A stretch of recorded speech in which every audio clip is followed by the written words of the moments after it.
Hi Kirby fans, so today we're taking a look at the classic Kirby Handi Butler. So what we'll do is dive straight into it.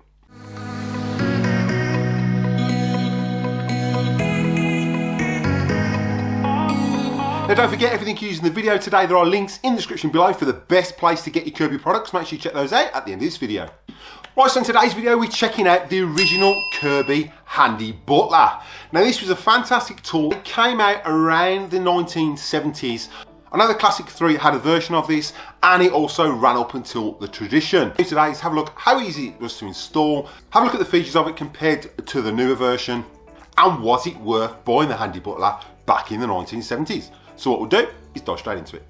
So here we have the Classic III and the Handi Butler. Now this was an optional extra that came with the Classic III back in the 70s, and Kirby promoted this product as the most versatile workshop available. It came in an abundance of uses. You could sand, you could polish.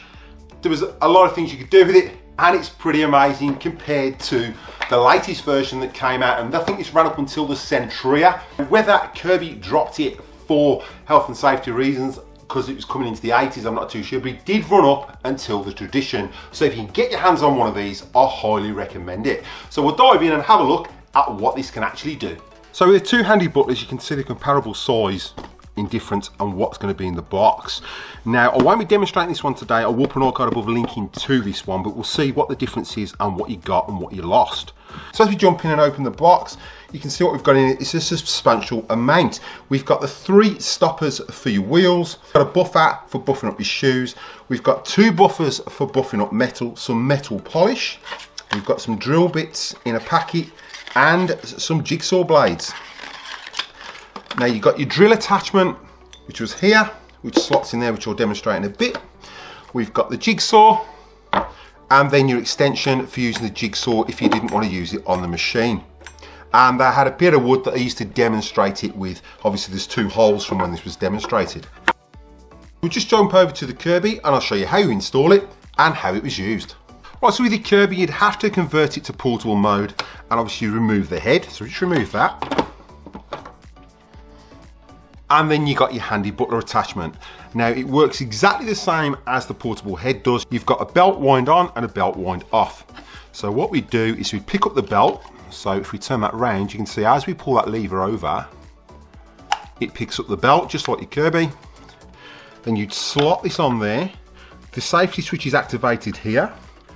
So we just lift that up, slot it on, lock that over, and then wind on the belt. And that was that easy to fit. Now on here what you had was magnets. So to use your jigsaw, what you do first is you get your cups for your feet to stop your Kirby rolling. Now to set this correct height for the saber saw or jigsaw, you'd have 2 of these rubber feet, which you'd slot under there. So you get that would slot in there and stop it moving. Now with your jigsaw, you'd slot that in there, like so, put your little foot underneath. Then with the toe touch control, that was the correct height and that wasn't going anywhere. Just start that up and just see how she works. So headphones, you just turn them down.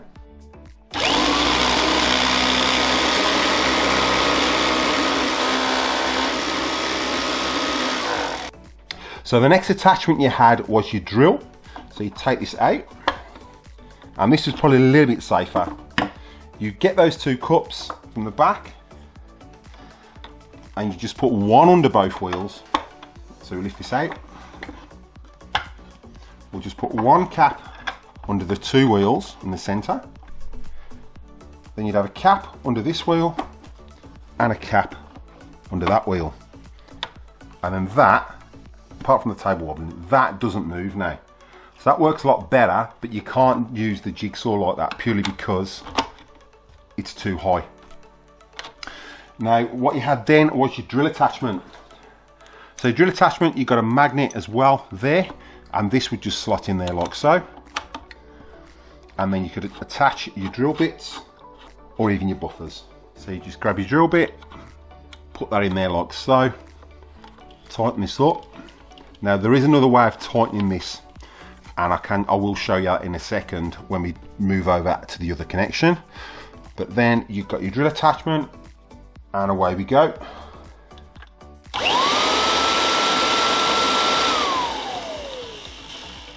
And again, you could drill stuff like that. Very health and safety wasn't the best back then. Next up, you'd got your buffer. So your buffer, you could take this out, and that was a magnet as well. So your buffers would go in there.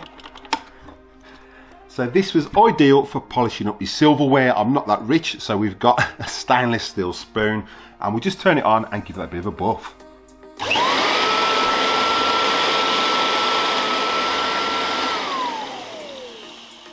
And then you could buff up all your silverware. Obviously you're gonna have all the bits flying off and breathing it in, so it's not really good for your lungs. But back in the 70s, nobody cared. And for the main buffing wheel, you'd have to put this in the drill section. If you put it in there, because there's no metal on there, the magnet didn't activate and that would just spin, it didn't locate properly. Now with our buffing attachment, you put your chuck on there, so this attached there, you could slot that in there. So you just twist it until it locates, and then you could polish your shoes up. And then also you could peel this off, and that's where you'd attach your sanding discs, which we just stuck on with double-sided tape. Now if you're feeling really adventurous, you had the Kirby extension shaft, and it did have a warning here that it ran at high speeds, and basically it was only meant to be used if you knew how to use it correctly. But it says your household best friend, the Handi Butler. This attached on the rear, so we'll just zoom around and show you how this attached on the rear and then how you attach your tools.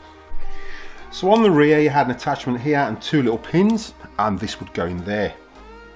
Now you'd have to make sure that this was turned off, and that should just slot in there, so you have to turn it a little bit until it's slotted. There we go. You swing that, push that in, and then lock it in place.